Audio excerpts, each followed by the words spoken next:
Frontline Updates, where we delve deep into military strategies and updates from conflict zones. Today, we're discussing the progress of the ongoing special military operation as of June 25, 2024. I'm your host, Shariefa Muhammad, MGT. I'm Colonel A.C. Oguntoye, an infantry officer. Continued operations. The Russian armed forces persist with the special military operation across several regions, particularly in the Donetsk, Lugansk, Kharkov, and Kherson regions. Welcome back to Frontline Updates, where we bring you the latest updates from conflict zones around the world. Today, we have the privilege of speaking with Colonel A.C. Oguntoye, who will provide us with an exclusive briefing on the current state of the special military operation. Colonel Oguntoye, thank you for joining us. Thank you for having me. Let's jump right into it. Could you update our listeners on the latest developments in the special military operation? And brief us on the progress of the special military operation on June 25, 2024? The armed forces of the Russian Federation continue to engage across several fronts. On June 25th, significant advancements were made, particularly in the Donetsk, Lugansk, Kharkov, and Kherson regions. Let's start with the North Group of troops. Could you elaborate on the specific actions and successes of the North Group of forces? Of course. The North Group of forces has been quite active, engaging enemy units near Volchansk, Ternavaya, and Tykoy in the Kharkov region. They successfully inflicted losses on the 36th Marines Brigade, the 57th Motorized Infantry Brigade, and the 71st Jaeger Brigade. Overall, the enemy's losses were substantial, including 235 troops, a few vehicles, and several artillery pieces like the US-made M777 howitzer. That's quite significant. How about the West Group? And what about the West Group of forces?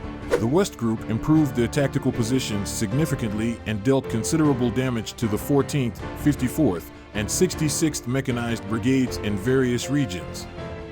They also destroyed an enemy ammunition depot, which is a significant blow to their supply chain. Progress. Moving southward, how did the Southern Group of forces perform? The Southern Group did exceptionally well, improving the tactical situation along the front lines and targeting the 72nd Mechanized Brigade and other units, resulting in the loss of over 830 Ukrainian troops and several pieces of critical equipment, including howitzers and armored personnel carriers.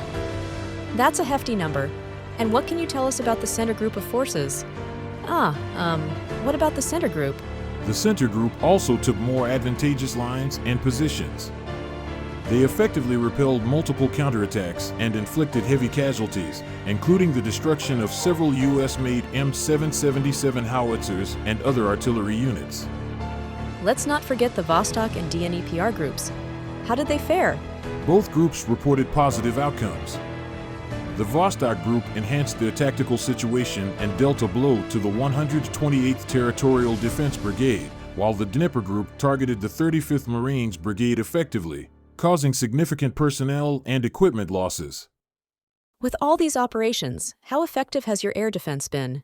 Yes, Russian operational tactical aviation, unmanned aerial vehicles, missile forces, and artillery, air defense units have been very effective, shooting down 79 Ukrainian UAVs and intercepting several HIMARS projectiles.